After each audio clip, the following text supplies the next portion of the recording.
Okay, can everybody hear me? Can I see thumbs up from everybody, please? So they can all hear me? Brilliant. Good afternoon, adventurers. I've been having a lovely day so far. My name is Shelby. I'm part of the zoo team here at Chessington, and I'm going to be telling you a little bit about our beautiful sea lions. So here at Chessington, we do, of course, have 4 sea lions. So we have Hugo, Carla, Ariel, and of course little baby Leo as well. Now, we'll be honest, it's a little bit difficult to tell the difference, but there are a few ways that we can tell them apart.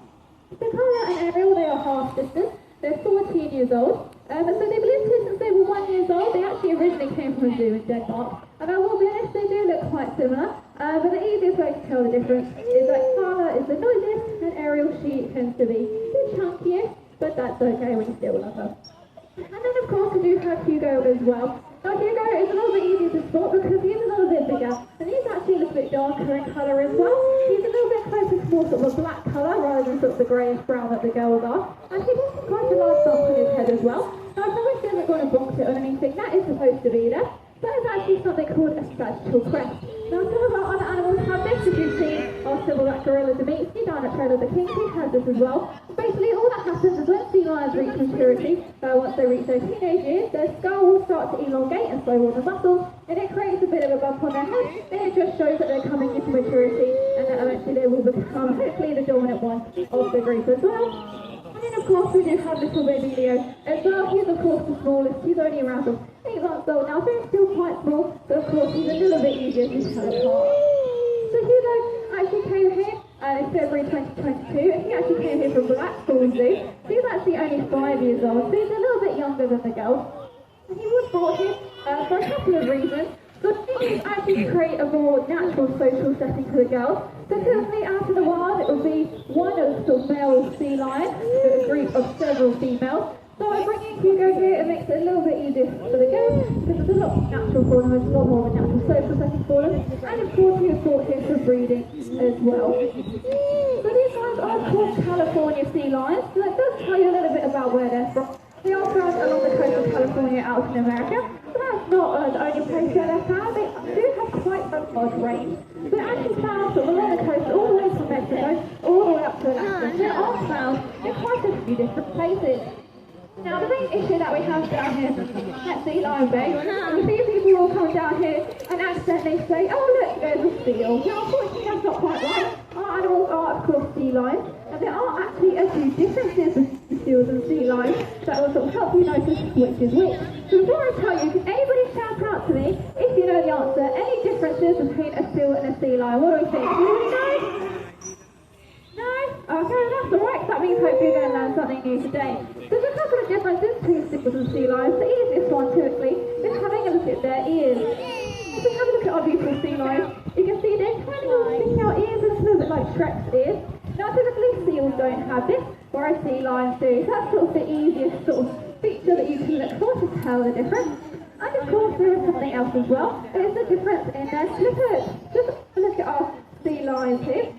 You can see that they have quite long flippers. They're about an arm's length away from their body, and it helps them to be a lot more graceful on land and in the water as well. There you go, that's a demonstration here. They're very, very good at moving. They're a lot more graceful and a lot more elegant. Now, unfortunately, seals, they're not quite as good. They have very, very small flippers. They're about only a hand's length away from their body, and they're not very good at moving along the beach or in the water either. You might notice when seals move, they're a little bit bouncy, a little bit like a club. A little bit like this. So of course seals are not quite as elegant, so that's another way that you can tell. Now actually the word for the way seals move is actually called the lump thing, and I think that kind of shows it a little bit better and sort of demonstrates just how silly and a bit like it can be. Now you might notice that our sea lions are getting a couple of treats today. So sea lions, they can be very, very good hunters. They can eat up to 32 different prey items out in the wild, which is quite a lot. But they do tend to have a few favourites. They absolutely love very similar food to we do. So their favourites can be things like sardines, squid, sprat, herring, all those tasty treats. Now there's a few different ways that we can give our animals these sort of treats and their food throughout the day. So you might notice, have a look at the pool. There's a few different sort of objects and toys in here at the moment. I can see a couple of balls, I can see a couple of bottles, and maybe a few boxes as well. This is something called food enrichment. So basically all this is a bit of a fancy way for us to feed our animals. We of course don't little pattern, we want to make them work for it and show all those natural behaviours that they'd be showing up in the wild. So this is one of the ways that we do this. We get lots of different objects we can put their food in, just to make it a little bit harder for them and to make sure they're really using their brain. So for example, I can see some of the balls and the bottles, there might be some holes in these that we can put the food in. And then we might have a few, I suppose, boxes with some nets on. Basically what we do is we put the food in and the animals have to figure out different ways to get the food out. So for example, they can flop it around with their flippers, with their nose, they can drag it all the way down to the bottom of the pool to get it to float up. Or they can do something pretty cool as well, they can actually suck the fish out of the holes as well. This is a behaviour they would do after a while, so they go up different sort of cliffs and rock faces, all the nooks and crannies after a while that the fish might be hiding in, and they go up and they just and basically they suck the fish out, doing a big breath in, suck the fish out of those little nooks and crannies where they're hiding in, and they go straight in their tummy, straight for their lunch. So it's very important that we make sure we're encouraging all these natural behaviours, and this is one of the ways that we can do this.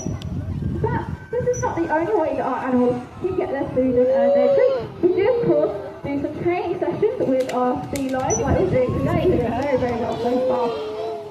So what we do here at Chessington, it's all completely voluntary when we do the training, and of course, if they do take part and get a nice tasty treat, this is called positive reinforcement. And we don't do this for entertainment purposes, we actually do it for health monitoring purposes. Now, because these guys are quite large animals, they're quite dangerous, they're a little bit scary. If they get sick, you can't bring them in the back of your car like you would your cat and your dog and take it down to the vet. So instead we have to bring all the health monitoring to them. There's a few different ways that we can do this. So as we're demonstrating here on the beach at the moment, our keepers have actually trained the sea lions to return different parts of their body. So for example, our sea lions can roll over on their back and show their tummies, so you can have a look all down their body and make sure there's nothing on there that might need some medical attention. Now all the things like you check for with your cats and dogs, no cuts, bruises, things like that we need to look out for. But that's not the only thing that we can do. We can have a flippers as well, we can present the flippers for us.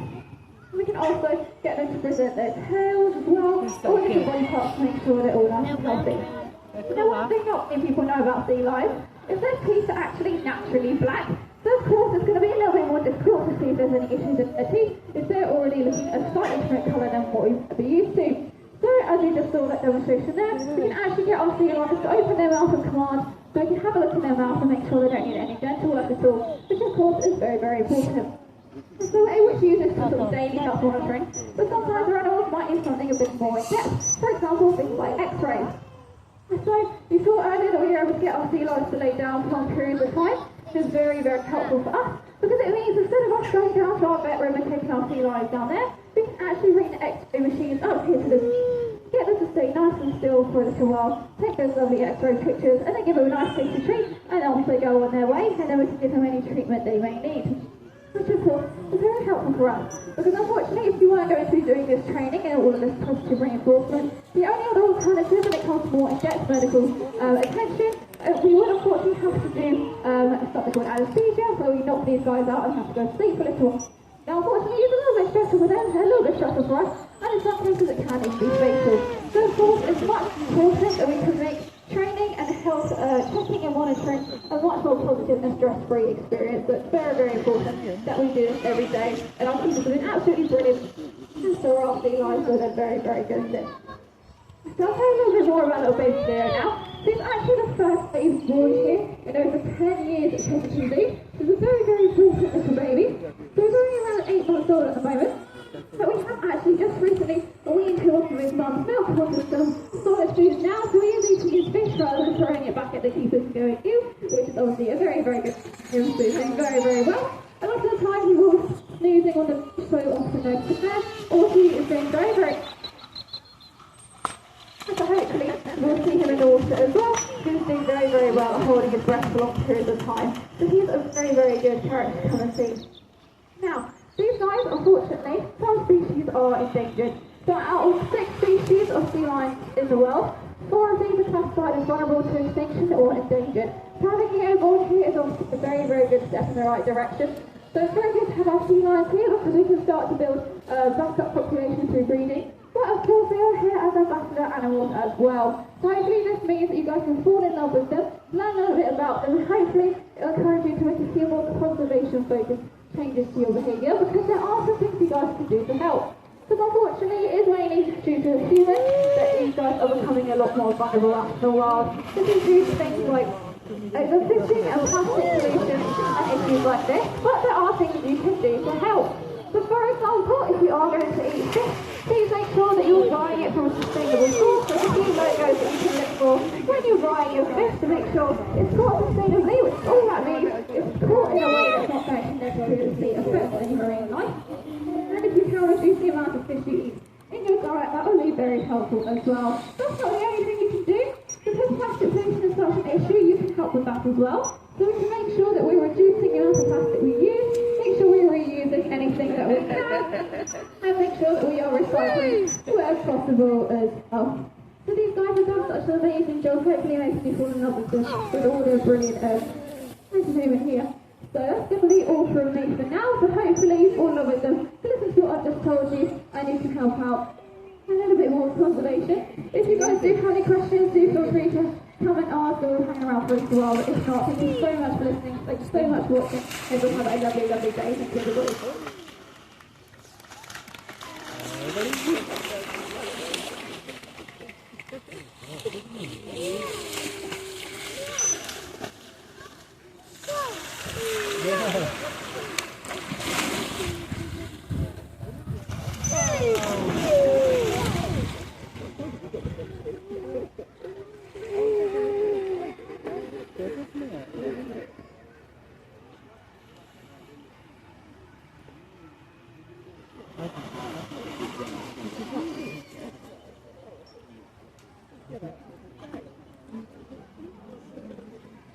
Okay.